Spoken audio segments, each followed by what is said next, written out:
Bienvenidos y bienvenidas. Los comicios en Ecuador han abierto un abanico de interpretaciones que bien podría explicar una realidad que no solo es de este país andino, sino también del resto de América Latina.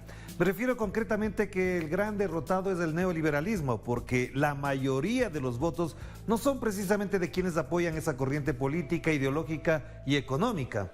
Más allá de los resultados puntuales y de quién estará en la segunda vuelta con Andrés Arauz, también hay un hecho concreto. La Revolución Ciudadana recupera su senda de triunfos y se afirma como la fuerza política más importante de este país, como lo fue en su momento con Rafael Correa a la cabeza.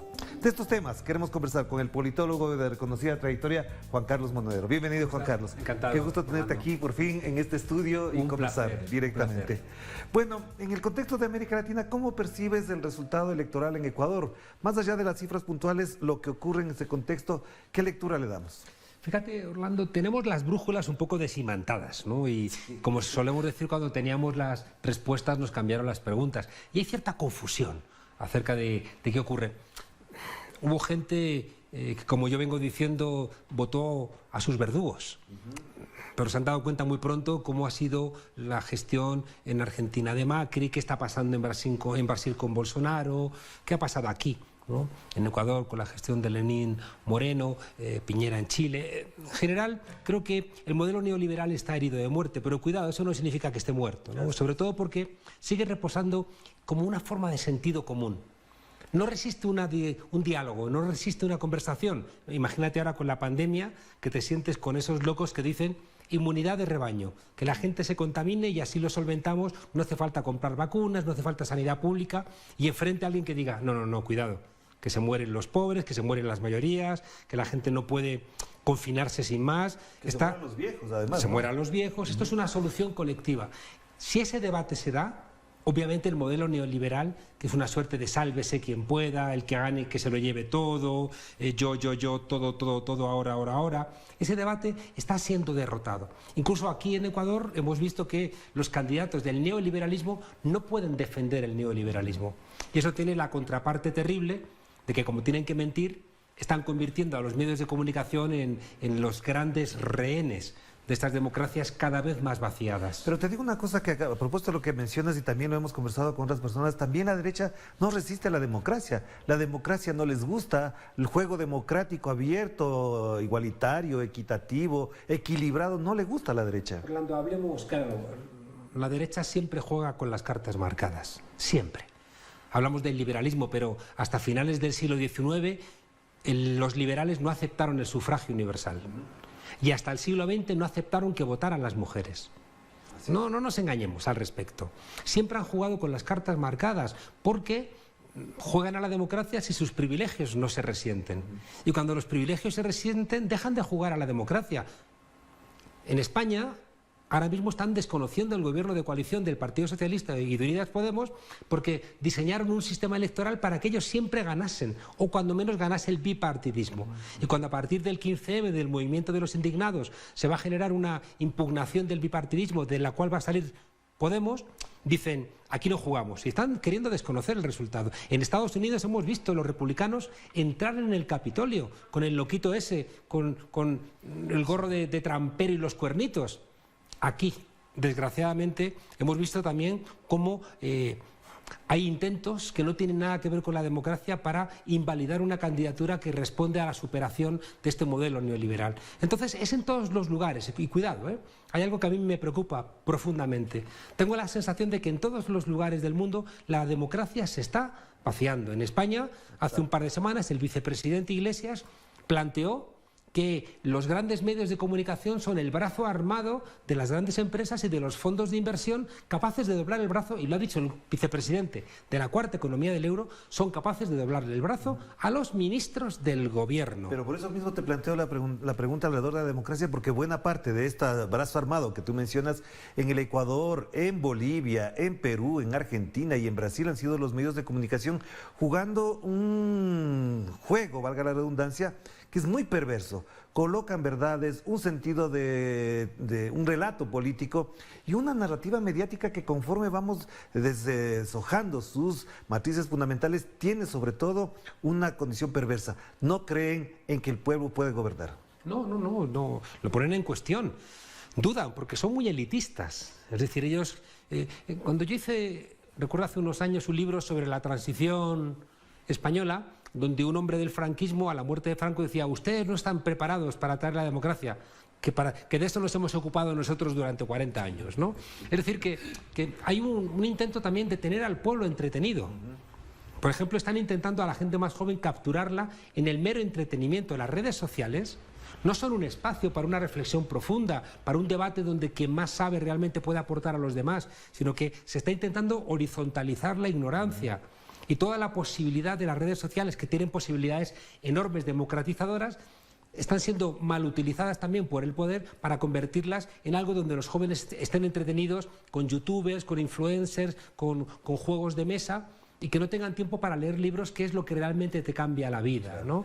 Hemos visto algo que me ha preocupado profundamente aquí en Ecuador, lo venimos identificando en muchos lugares: injerencias extranjeras a través de Atlas Network, donde está Steve Bannon, donde está el expresidente Aznar, donde hay una derecha internacional articulada, por ejemplo, que aquí ha puesto en marcha en las redes sociales toda la campaña sucia contra el candidato Arauz. Me reuní con la presidenta del Consejo Nacional Electoral y se lo trasladé. Me preocupa profundamente y soy consciente que desde un Consejo Nacional Electoral es complicado pelear contra este tipo de cuestiones, pero la soberanía nacional se pierde cuando hay sectores empresariales extranjeros o países extranjeros que pueden inmiscuirse en las elecciones y determinar el resultado con campañas sucias, como ha ocurrido aquí. Y mientras tanto, en el discurso está que está involucrado Cuba, que está involucrado Venezuela, que está involucrado China, que los rusos están metidos aquí para justificar la detención, por ejemplo, de un ciudadano sueco en este país. Se dijo que era un hacker ruso. Es decir, cuando a ellos les conviene, los extranjeros estorban y se intrometen en los... Tenemos un problema, y es que la realidad se confunde. Vivimos en sociedades saturadas audiovisualmente, y la realidad se confunde con lo que vemos en los medios de comunicación. Incluso nosotros mismos, que somos críticos con los medios de comunicación, que estudiamos las mentiras de los medios de comunicación, vemos que todos los periódicos, que todos los noticieros dicen la misma noticia, decimos: ¿será verdad? No, no es verdad. Es una matriz falsa que la publica uno, los demás la repiten, porque la matriz de todos los medios es idéntica. Y te digo una cosa con absoluta contundencia, y es algo de lo que de las ideas centrales que llevaron a atacar a Mas y a Rafael Correa. O tenemos medios de comunicación independientes y plurales, o no hay democracia. Y hoy en día, en mi país, en España, y aquí también, los medios de comunicación están en manos de banqueros, de fondos de inversión y de grandes empresas con intereses particulares. Claro. No puede ser que los bancos, que los fondos de inversión sean dueños de medios de comunicación, porque pervierten la democracia. Pero tú mencionas algo que es muy importante a propósito de las juventudes, que tú crees que ha ido ganando mucho más terreno del que pensábamos, la pospolítica, la antipolítica, la banalización.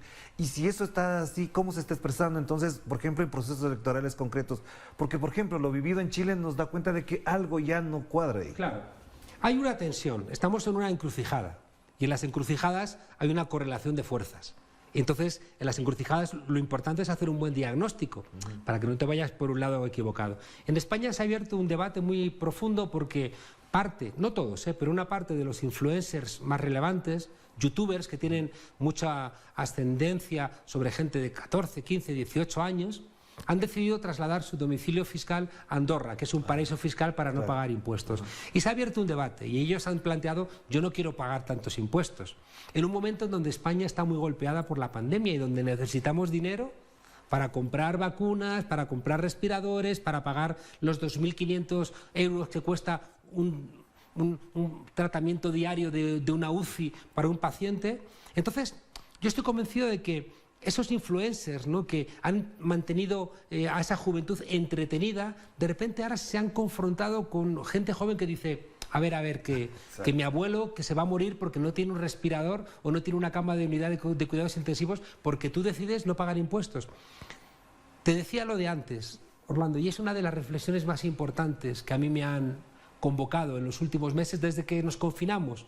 Escribí un libro que se llama El paciente cero eres tú, Es un libro donde intentaba explicar que el paciente cero no está en Wuhan, que el paciente cero está en cada una de nuestras capitales, donde nuestro nivel de consumo está depredando a la naturaleza. Cuidado, que por culpa de la COVID-19 ya no nos acordamos del desastre medioambiental, de que ardía Australia, de que hay maremotos, etcétera, ¿no? Y yo decía en ese libro, que te decía que para mí es una de las reflexiones más importantes, recuperando una frase de un maestro mío, de Jesús Ibáñez, que nos decía, cuando estudiábamos en la universidad, que la antesala de toda revolución es una gran conversación. Una revolución no es una cosa violenta. Una revolución es un momento en donde las contradicciones sociales se resuelven a favor de las mayorías. Previamente a toda revolución tiene que haber una gran conversación. Y la tarea nuestra es que se abran esas grandes conversaciones, que es la parte para mí más hermosa de lo que he visto aquí en Quito. Una gran conversación que se ha abierto y que podrán mentir los medios de comunicación, podrán mentir candidatos que de repente dicen que son lo que no son, podrán la derecha latinoamericana que se encargó, y esta idea es central, se encargó de desmantelar la unidad regional latinoamericana. Lo primero que hizo el modelo neoliberal, los Piñera, los Moreno, los Duque, los Bolsonaro, lo primero que hicieron, fue desmantelar la UNASUR, porque eran conscientes de que esa unidad regional te da una fuerza, igual que a España, su fuerza es que está la Unión Europea. Y nuestra presión es convertir a la Unión Europea otra vez en un espacio democrático, en un espacio neoliberal, que es lo que ahora mismo ocurre con otras instancias que han querido sustituir a la UNASUR. Me dejas picado con el tema de la conversación, porque de eso queremos hablar en la segunda parte. Vamos a hacer una pequeña pausa y enseguida volvemos para seguir conversando con Juan Carlos Monedero a propósito de lo ocurrido en el Ecuador. Efectivamente, parte de la buena conversación pública ocurrió en un momento posterior y casi inmediato después de octubre de 2019. De eso queremos hablar a continuación después de la pausa.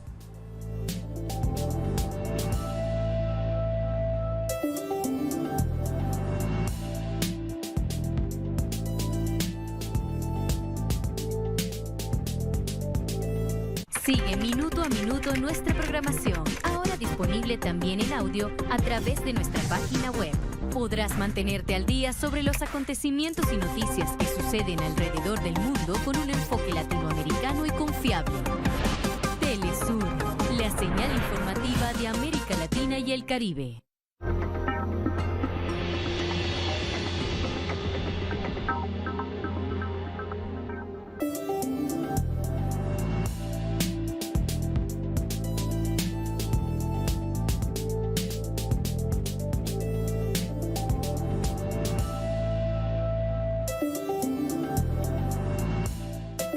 Estamos de vuelta aquí en Enclave Política a través de Telesur, la señal informativa de América Latina y el Caribe. Seguimos conversando con Juan Carlos Monedero. Juan Carlos, te decía antes del corte que el tema fundamental que le provoca al Ecuador algún tipo de explicaciones a lo ocurrido este 7 de febrero fue octubre del 2019, el gran levantamiento popular que no pudo devenir en lo que algunos esperaban, la salida de Lenín Moreno, porque además después vino la pandemia y eso de alguna manera diluyó esas corrientes que se estaban planteando. Tú que has analizado el tema en Ecuador, lo has vivido, incluso ya presente acá el 7 de febrero, ¿crees que hay esa conexión en la conversación pública como la planteabas? Tengo que decirte una cosa con cierto pesimismo. A veces no es tan importante el hecho concreto, el suceso histórico, como el relato sobre el suceso histórico. Antes te decía que el libro que yo escribí sobre la transición en España, que llegó aquí a América Latina con un relato que no tenía nada que ver con lo que realmente ocurrió. Porque en España intentó el franquismo mantenerse con la figura del rey. Claro. En cambio, el relato es que el rey salvó la democracia cuando el golpe de Estado del 23 de febrero, cuando fue en el entorno de la Casa Real donde se organizó ese golpe de Estado. Sí. Entonces, el relato es esencial. Si perdemos el relato, los hechos históricos dejan de ser capaces de producir efectos. De nada sirve el levantamiento de octubre, de nada serviría, ¿no?, el levantamiento tampoco en Chile, ¿no?, de los estudiantes por la subida de los 30 pesos del metro. Cuando ellos, fíjate la importancia y la inteligencia de esa juventud, como tú bien decías antes, dicen, es que no son 30 pesos, son 30 años. ¿No? Entonces, esa frase, igual que en España el movimiento de los indignados, que no nos representan, hay frases que de repente construyen un relato alternativo. Y yo creo que eso es lo necesario también aquí, en Ecuador y en todos nuestros países. Un relato alternativo que dé esperanza, que no paralice, que no entregue el logro para que sea reescrito La derecha ha sido experta en reescribir las crisis desde los años 70. Se monta en los procesos sociales y políticos. Vimos incluso a un Guillermo Leso hablando casi que fue importante el levantamiento popular de octubre del 2019. Mira, lo que ya no somos observadores, ¿no? Al haber sido las elecciones, te puedo decir mi gran sorpresa al ver cómo una persona que he leído que ha tenido concesiones mineras, como Carlos Pérez, de repente pasa a llamarse Yacu Pérez y ocurre como la gente que entra en un convento, que se cambia el nombre y de repente le cambia el ser, ¿no? Y dices, hombre, todavía si te metes en el convento, bueno, pero si sales al mundanal ruido de la política, igual cambiarte el nombre es una trampa, ¿no? Estás queriendo engañar. Y alguien que de repente ha tenido concesiones mineras, he leído, ¿no? En la prensa, ¿no? Ojalá estuviera equivocado, pero es que lo he leído, que esta persona se quiera presentar como ecologista, como antiminería, como indigenista, cuando toda tu vida te has llamado Carlos Pérez. Es decir, yo ayer veía, ¿no? En estos días algunas manifestaciones delante del hotel donde estábamos, donde no había indígenas acompañando a Yacu Pérez. O sea, veías que eran, por la composición social que se veía, gente de otra... Yo he visto indígenas reales, ¿no? En muchos lugares del Ecuador, igual que en otros países, y no son esa composición de clase media, incluso de clase media alta. Entonces, claro, de repente, como todos los medios les acompañan, se construye una gran mentira. ¿De dónde emerge Yacu Pérez? Sino de la constatación de la candidatura de Lasso, de que no podía ganar y que en una segunda vuelta era muy complicado el banquero que hundió a este país con la esperanza correísta que representa Andrés Arauz, ¿no? Entonces, claro, de repente ha habido un movimiento urgente, muy tramposo, le ha pasado sus redes sociales, los medios de comunicación han empezado a encumbrarlo, han empezado a presentarlo como la alternativa, porque entendían que en una segunda vuelta Lasso-Arauz estaba todo absolutamente claro. Te acoto algo que es muy importante, porque además algunas tesis de orden económico del señor Yacu Pérez coinciden con las de Guillermo Lasso, como por ejemplo desaparecer el impuesto a la salida de capitales, disminuir impuestos, etcétera, etcétera. Es decir, hay unas coincidencias que no son gratuitas. Claro. Mira, una de las cosas que hemos visto en todos nuestros países es que cuando emerge una fuerza política alternativa al modelo neoliberal, invariablemente desde el sistema se va a intentar fragmentar, saliendo de su propio entorno, una candidatura que se va a presentar como la verdadera frente a la que tiene fuerza, pero que se quiere presentar como pervertida, como que ya traiciona sus ideales y demás. O sea, yo es que lo he visto en todos los países, lo he visto en mi país, en España, y de repente los medios construyen una candidatura emanada de Podemos para presentarla como la verdadera. Entonces es muy complicado luchar contra una candidatura que sale de tu propia sangre y de tu propio cuerpo, cuando todos los medios de comunicación la señalan como la verdadera. Si ganase esa fuerza política, pasaría a ser atacada por los demás, incluso indudablemente. Mencionan que si ganaría Yacu Pérez, dicen algunos ya analistas que he revisado en la mañana de hoy, dicen que podría ser el Moreno 2.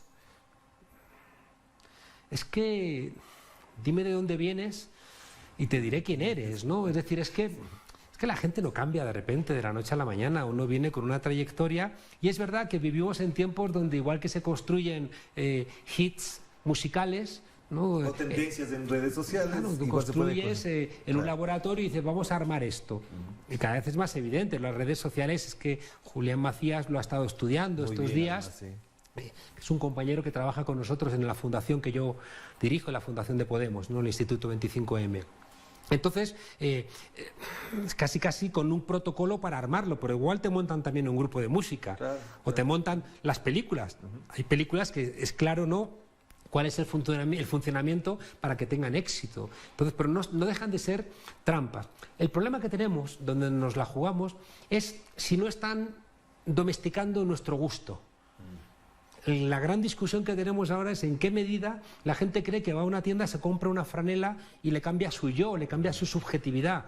O sea, aunque te compres todos los malditos días una camisa nueva, si tú tienes angustia, si tienes dudas ante la vida, si el amor no te funciona, si la amistad hace aguas, si a la gente que quieres no termina eso de articularse bien, no lo vas a solventar con una maldita franela ni con unos zapatos. Lo vas a solventar con un libro, lo vas a solventar con trabajo colectivo. Mira, he visto en todos los lugares del mundo, en todos, que la sección que crece y crece y crece en todas las librerías es la de libros de autoayuda. Y lo que yo siempre digo es que la única autoayuda que funciona es la autoayuda colectiva. y la autoayuda colectiva se llama política. Y la política en común, además. ¿Qué es lo que me ha llamado la atención también positivamente de la candidatura de Andrés Arauz? Que tienen que estar contentos. Es verdad que pasan una segunda vuelta llena de desafíos, pero es que hace un año estaban encarcelados por culpa de un gobierno que había decidido subvertir la democracia encarcelando a toda la oposición. Les han hecho todas las barbaridades pensables. Les quitaron el nombre de su partido, de Alianza País, les impidieron registrarse como Alfaro, le solventaron en un tiempo récord un recurso contencioso para que Correa no se pudiera presentar a las elecciones. Sacaron, que yo estoy escandalizado todavía, se lo dije a la presidenta del Consejo Nacional Electoral, un condenado puede perder sus derechos de sufragio activo y pasivo, de votar y de ser votado, pero tú no lo puedes anular como ciudadano. ¿Qué es eso de quitar de unos spots la voz o la imagen de Rafael Correa? Son demasiadas cosas para intentar perjudicar a una candidatura. Está Glass preso. Pero ahí te planteo la pero pregunta. pese a todo, perdona, pero pese a todo eso, han ganado las elecciones. Exacto. La pregunta es, ¿cómo es posible ganar frente a todo eso? Es decir, hay una avalancha impresionante desde lo mediático, lo simbólico, lo judicial, lo jurídico, lo penal, etcétera. Y Andrés Arauz, que encabeza esa corriente política, lidera un triunfo que, a pesar de todo eso, es muy significativo. Se me deja retomar una cosa que se decía en Venezuela, cuando atacan mucho a algún candidato de la izquierda, ocurre como el río Guaire, que es el río de Caracas, decían, le pasa como al Guaire, que cuanto a más mierda le echan, más sube, ¿no? Entonces hay un momento en donde es sospechoso que se junten todos los miembros, que digan que son de izquierdas o que son de derechas, para atacar a la misma persona. En España lo vivo todos los días.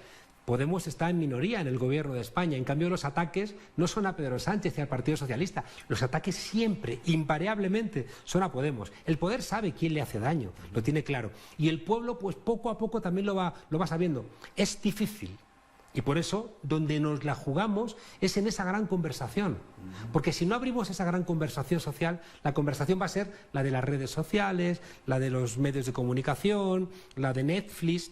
Y ahí no es fake news, además. La de las fake news. Pero te pregunto, ¿cómo valoras lo que ha hecho Andrés Arauz? ¿Cómo lo valoras viéndolo ya directamente en el plano electoral, para empezar primero?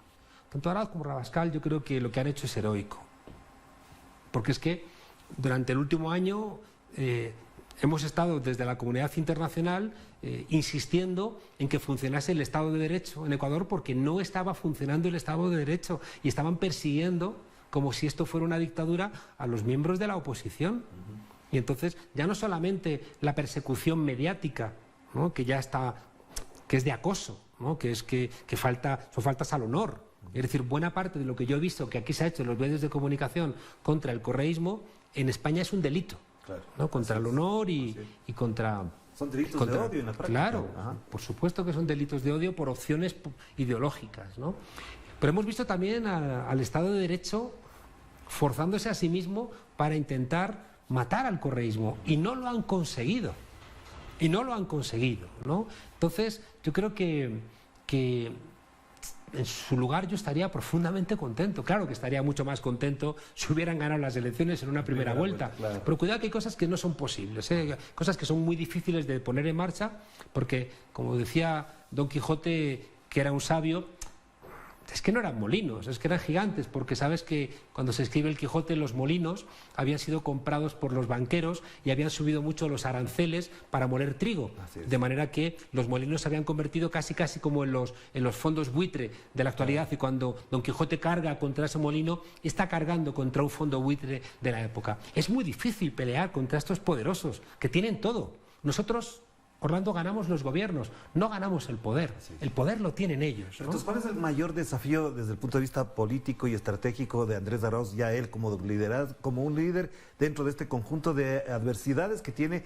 Digamos, hasta el 11 de abril va a tener muchas dificultades. Vamos a tener un Lenín Moreno aplicando todavía medidas neoliberales, claro, y a un sector financiero y bancario también actuando a favor de, digamos, Guillermo Lasso o de Yacu Pérez. Mira, yo creo que el establishment también se equivoca, comete errores. Les pasó con Trump. Es decir, que los mismos que auparon a Trump terminaron después quitándole el apoyo, y por eso perdió, ¿no?, las elecciones, ¿no? Porque a veces apuestas por algunos candidatos pensando que son mejores que otros y te equivocas. Es decir, que el capital en Ecuador, si fuera inteligente, hablaría con Andrés Arauz, porque con Yacu Pérez no va a poder hablar. Y va a pensar que le puede dar órdenes. Pero como es una persona que no viene de ninguna preparación, ni viene de ningún apoyo colectivo real, como no tiene detrás realmente fuerzas políticas que se hayan ido asentando, es muy probable que si este candidato saliera, le respondiera como les ha respondido Trump a los que le apoyaron en su momento. Claro. Y por tanto, si fueran inteligentes, abrirían un debate con una persona que yo creo que es la que tiene un proyecto de país. Yacu Pérez tiene un proyecto de país, realmente. Además, incluso entre el programa de Pachacutic y el discurso y el relato político diario en campaña de Yacu Pérez hay un divorcio enorme, hay una fractura ahí.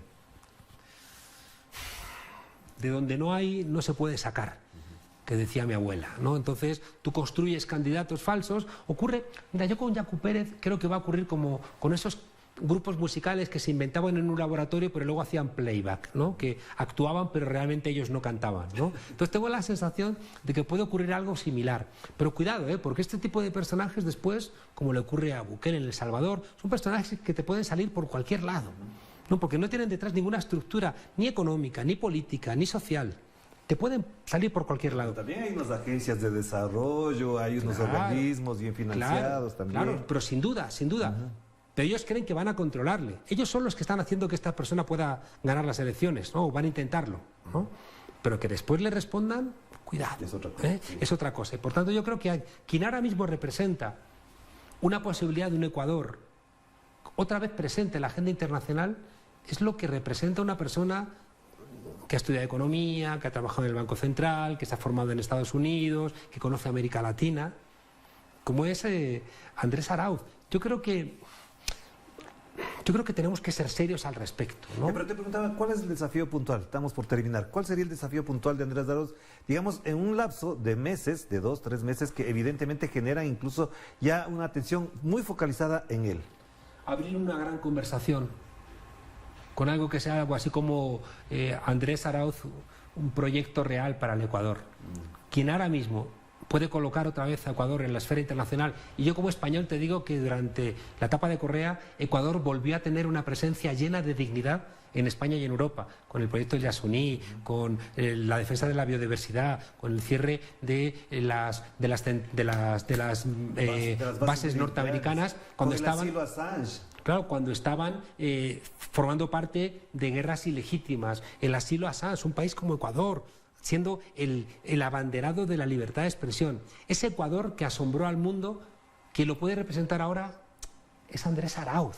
Y por tanto, creo que toda la gente, ¿no?, que puede haber votado otras opciones, si realmente quiere que Ecuador vuelva a tener un lugar en el mundo, que es una manera también de decir que tenga un lugar propio, yo creo que tiene que formar parte de esa gran conversación que identifique a Andrés Arauz como la única persona que tiene, insisto, un proyecto para el Ecuador real, que no es solamente verbal, que no es una construcción, sino que tiene detrás formación, un proyecto y gente. Y una última pregunta muy puntual con respecto a esta paradoja histórica que es votar el 11 de abril en Perú, en Chile y en Ecuador. En Perú con grandes expectativas después de todo lo que ha vivido, en Chile después de ese gran movimiento, esa gran generación de ideas, de manifestaciones, y en Ecuador lo que hemos hablado. América Latina fue quien dio la primera respuesta al modelo neoliberal y es sensato porque fue donde empezó el neoliberalismo. No empezó con Margaret Thatcher o con Juan Pablo II, ni con Reagan ni con Helmut Kohl. Empezó en el 73 en el asalto a la moneda. Y por tanto, y que llamaron a los Chicago Boys y se prohibieron los sindicatos y se privatizaron todas las empresas y ese escaparate ha estallado, ¿no? Es decir que América Latina dio una respuesta, ¿no?, continental. Sacaron a millones de personas de la pobreza. Colocaron a América Latina en el radar. Los latinoamericanos sabíais los nombres de los presidentes de otros países, ¿no? ¿Qué ocurrió? Que también Estados Unidos regresó, después de su aventura en Irak, regresó a América Latina con mucha dureza diciendo tenemos que recuperar todo lo perdido. Y volvieron al continente con mucha dureza. Y lograron que las víctimas votaran a sus verdugos. Pero no ha durado nada. Entonces, en Argentina, en México, en Bolivia, la emergencia en Chile, la recuperación aquí pese a todo, ¿no?, del correísmo. Creo que son señales de que, como te decía al comienzo, el neoliberalismo es una bestia herida. Cuidado, porque las bestias heridas son más peligrosas. Son muy, muy peligrosas. Claro. Pero esta herida no tiene no tiene una respuesta para nuestros países. La respuesta al cambio climático es privatizar más el agua o el Ártico. La respuesta al COVID-19 es que se mueran los viejos. Y privatizar la salud, además. La respuesta a las enfermedades, privatizar la salud. La respuesta al desempleo, desregular todos los empleos. No tienen soluciones que no empeoren. Y por tanto, es verdad que participar es trabajar de más. Pero estamos en un momento histórico donde no tenemos derecho a ignorar lo que está pasando, donde no tenemos derecho a desentendernos, porque creo que está en juego el planeta. Entrevisté en mi programa a un paleoantropólogo que me gustó porque la mirada de los politólogos es de 10 años, 20, de los historiadores decían, él miraba 300.000 años. Y me dijo, Juan Carlos, la resiliencia, es decir, esa capacidad que tenemos los seres humanos de salir de las adversidades, se llama cooperación, se llama volvernos a encontrar. Y por eso mi profundo optimismo en esa gran conversación que nos permite identificar que todos los retos que tenemos, migratorios, medioambientales, laborales, robotización de la economía, la violencia, las guerras, los vamos a solventar en cuanto nos demos cuenta de que es un proyecto colectivo que corresponde a cada uno de nosotros y de nosotras. Cuidado, las mujeres lo entienden perfectamente y están emergiendo como una fuerza brutal en América Latina. Ojalá el 11 de abril te tengamos acá, Juan Carlos. Gracias por venir, muy amable por venir a compartir con nosotros en Telesur. Y gracias a ustedes por acompañarnos en esta grata conversación. Nos volveremos a encontrar el día de mañana a propósito de estos temas que efectivamente tienen en vilo algunos, pero muy entusiasmados a otros de lo que espera para el Ecuador y América Latina estos procesos democráticos que lo mueven los pueblos. Nos despedimos. Cuídense mucho. Que la pasen bien. Chao, chao.